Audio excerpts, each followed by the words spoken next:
Hello বন্ধুরা, আজকে অনেক দিন পর আপনাদের সাথে একটি নতুন ভ্লগ শেয়ার করতে যাচ্ছি।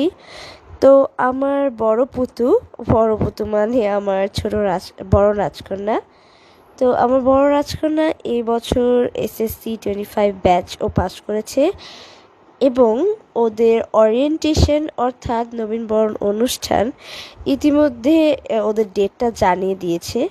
তো ওর ফ্রেন্ডরা সবাই বলল যে ওরা সবাই শাড়ি পরবে, তাই আমাকে ও বলল যে আম্মু আমিও একটু শাড়ি পরবো। তাই আমরা মূলত সবাই মিলে একটি রিকশায় করে টোকিওর উদ্দেশ্যে রওনা দিলাম ওর জন্য একটি শাড়ি কেনার জন্য।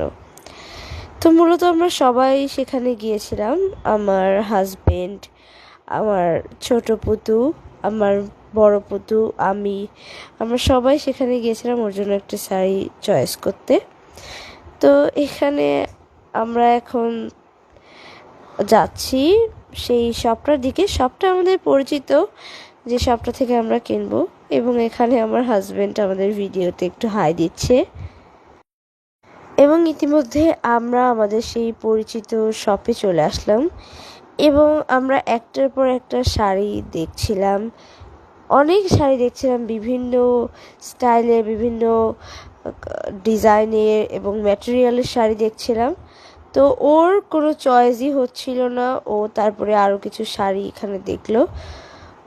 তারপরে অবশেষে অনেক দেখাদেখির পরে একটা শাড়ি পছন্দ হলো আমার পুতুর, এবং সেটা নিয়ে নিলাম। মূলত এই শাড়িটা রূপসাগর শপ থেকে আমরা নিয়েছিলাম, এবং এটা একটি Indian georgette deep green sari ছিল, এবং বাসায় এসে ঘুরে দেখার পরে শাড়িটা আসলে অনেক সুন্দর ছিল।